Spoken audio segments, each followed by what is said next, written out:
Welcome back to the channel. Today we're going to be reading r/todayIfedup, our first post. Today I fucked up by causing my son to play remixes for my wife. So to give some context, my son thinks he's some kind of DJ prodigy. Now I fully support him in everything he does, despite his songs sounding absolutely terrible. On top of this, I also like to remix favorite songs that make my wife enjoy listening too. My son has a talent show and tell coming up where him and his classmates show off their talents, abilities, and hobbies. So I occasionally use his laptop to sing and generally ruin songs for my wife. I started by ruining this one song I can't pronounce, I'm sorry, and was working extremely hard on the scream at the start. Sorry for that.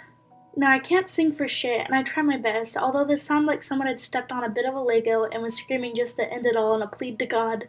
My wife is also diabetic, and I try to incorporate this into the songs. The first lyrics I changed it to were, oh, let the buns beat down upon my face, bars filled with cream, etc., etc. It goes on. I added several ahs as inappropriate. I tried to sing that, and it didn't go well. This is a very different vibe to my son's normal pan-flute, chilled, deep house, whatever the fuck songs he's making. My masterpiece is close to finish, and I save it in anticipation to blast while she's in the bath, or when we're getting ready for bed. Now I normally save copies on my son's laptop in my own folder, and then save them to an external hard drive to move to my PC, to put some finishing touches on it in the FL Studio. This is where I fucked up. My son comes in the next day from school absolutely furious. Red in the face, sweat dripping from his forehead, enough rage to put a woman in labor to shame. He starts screaming, you're such a fucking idiot, I'm so embarrassed, etc., etc. Please stop doing this, Dad, kinda insults. I'm positively in a state of shock. I have no idea what I've done.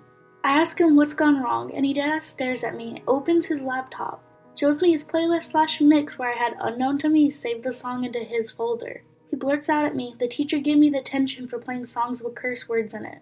I apologize to him as best I can and phone the teacher explaining everything.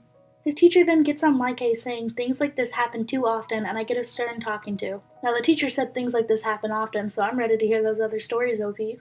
Time for the next post. Today I fucked up by dreaming about steak. I came back from uni this afternoon completely exhausted, so I collapsed onto my bed and took a nap. While sleeping, I had a dream about wine and steak, which made me hungry, so I woke up and remembered I have steak in the fridge. There I was, happily cooking my meal. It was a family recipe consisting of pork shoulder steak, mushrooms, onions, spices, and red wine. I cooked it all in a pan for a couple minutes, then put everything in the oven. Now the problem is that this is the first time I put a pan in the oven, and this one has a metal handle. It's pretty obvious to see what happened. 20 minutes passed, I turned off the oven and just like an idiot grabbed the burning hot pan by the fucking handle. Immediately after contact, I jumped like I never had before and dropped everything on the floor.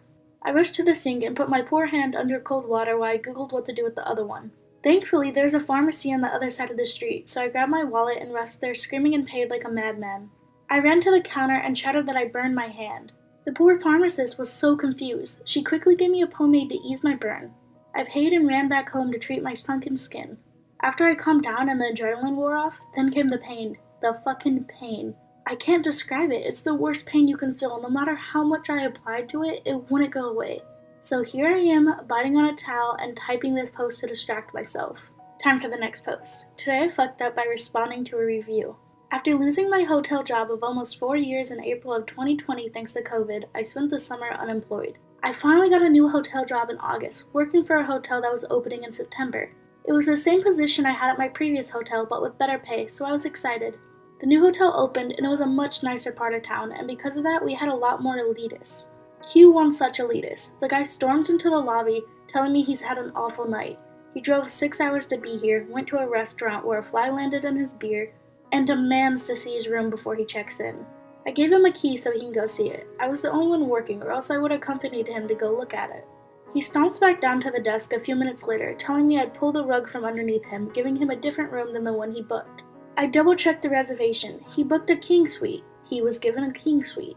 At no point were there any notes made about a change to a room type or anything else. He booked our cheapest room and was given our cheapest room. I explained to him that he got exactly what he booked.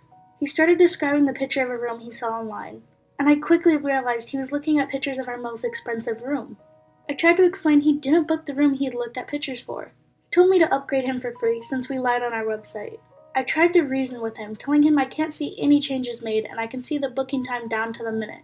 And at no point along the way did we change the room he booked. He simply booked the wrong room. I offered to upgrade him if he paid the difference, but he refused and offered a lower amount. Then he went lower than what I refused to negotiate. He asked me to compare our prices to a completely unaffiliated hotel downtown, which I did, and found the charge within $2 per night of what we charged for the room he was looking for.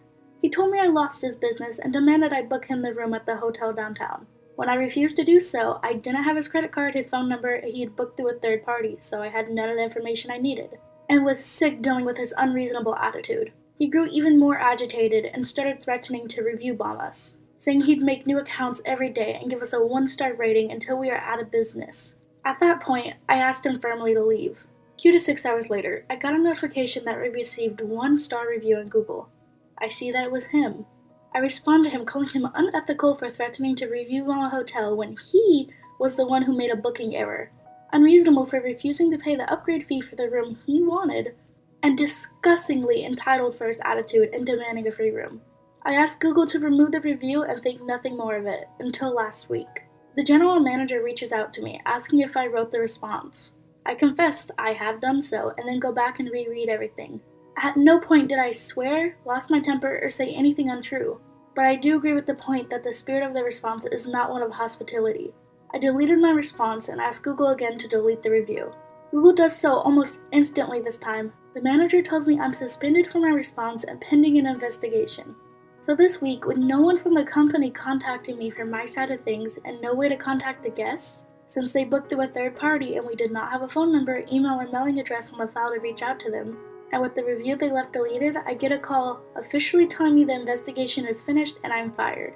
So now I'm unemployed for the second time this year as COVID numbers grow higher and higher again, and I'm thoroughly depressed and kicking myself for being a passive defense of the hotel, and calling out the guy's threats in such a way, causing me to lose my job at the very hotel I was defending.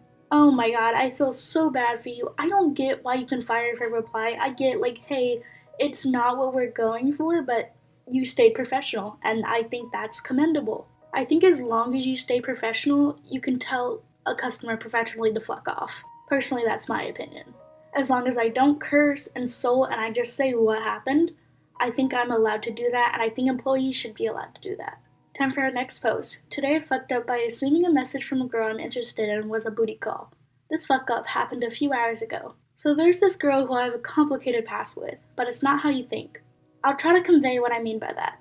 Generally speaking, we both had varying interests in each other, but it never matched at the same time well enough for anything to happen. We've never gone on a date or done anything physical. We met each other within the past year and would see each other frequently in passing. We eventually started talking more and became friendly. Early on, she started coming on to me hard and persistent. I was flattered, but it was bad timing for me in my life because I was going through a lot. Generally, I would shut down every attempt. As you expect, her interest faded. When things got more settled in my life and my interest in her started to get peaked, she was pretty over it by then because of all the rejection. Also, a couple months ago, she ended up getting back together with her on-again, off-again boyfriend of several years.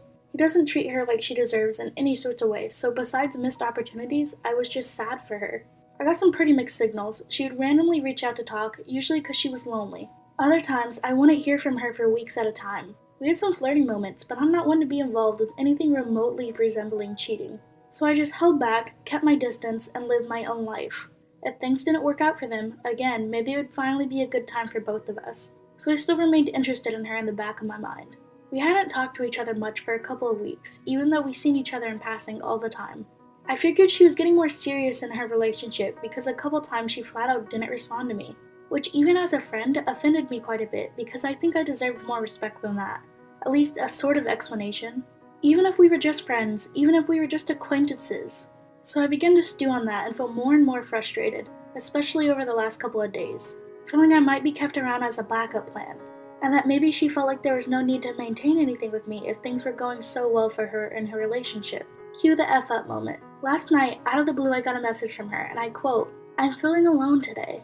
Again, 5 periods there. To me, it seemed obviously very suggestive, even though it doesn't now. To avoid this suggestion, I asked why she was feeling alone and what's going on. She just said, "I don't know." There was a few other messages, but she didn't say anything more at all, really. Now, looking at that original message, most people would think it could mean all sorts of things. Because it could.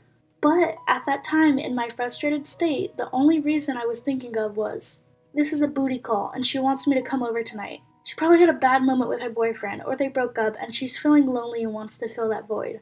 So anyway, my frustration boiled over at the thought of the shameless booty call sent to her good old backup plan. I went off on her, saying things like I'm not her backup, not her booty call, and just to have someone else come over, because I did not care. She responded that I need to work through my life problems and not take it out on other people. Then I blocked her on everything. Came to the realization that her message was almost not a booty call at all, but rather her literally feeling alone and wanting a friend to talk to. You know what they say about assuming. All those times you said she was getting a little flirty with you, are you sure she was? Because you took I'm feeling lonely as flirty. So maybe she just deadass got over you and you were making things up in your head. On to our next post. Today I fucked up by going to sleep late at night. I, 17 male, have made the awful mistake by going to sleep late. I know what you're thinking. Why are you going to sleep late during exams? Well, I was binge watching Gordon Ramsay's Kitchen Nightmares, and one of my friends wanted to watch an episode with me over Discord. So my smartass thinks, what's one more episode? Oh, what a mistake. I went to sleep around 23:30. What time is that? Oh my god, that's not late at all. It's 11:30 p.m. That's what I call a good sleep schedule for me, but I guess mine is out of whack, so don't listen to me. I'm bad influence. So this F-up has nothing to do with my exams. Sorta. We were writing language today. 1.5 hour language. 2 hour creative writing. We had an hour break between sessions. During this break, the sleep deprivation kicked in and started making me feel depressed. I'm standing next to my friends who are talking about a subject I didn't have any say or interest in. So my tired brain begins to question things that shouldn't really be questioned. I began wondering if my friends actually wanted to be my friends. All these questions just came into my brain for no apparent reason. At one point, I even asked my friend what a friend was to him. He just turned to me and asked, "Where is this coming from?" I dodged the question by saying, "Nowhere, I'm just interested." He proceeded to tell me what he thinks a friend is, but remained concerned about me for the rest of the day. After the second session, everyone left school and went home. The kids that didn't go home immediately go stand by the main interest of the school. So I'm standing there, waiting for my mom to come pick me up. Spoiler, my mom told me the previous day that she wouldn't be able to pick me up, so I had to go to my friend's house. As I'm standing there, I see the girl I have a crush on. We're also friends, and sometimes we talk about school and how each other's day was. So I wave at her, and she waves back and approaches me to ask how the test went. We talk about the test, and that was that. I couldn't come up with anything else to say because I was so depressed about the whole friend thing. After our conversation, I started walking to my friend's house, alone, and my brain decides to start questioning other things. Like why I like her, and if she likes me, which I doubted because sad brain, and why I suck at making conversation with people in general. I ended up feeling miserable for the rest of the day. Alright man, just get some sleep. You'll be okay, I promise. Before we move on to the next post, if you haven't yet, please subscribe for the sweet content. Today I fucked up by joking about divorce and a custody battle. We live in Australia and have been following the US election. Of course we support Biden.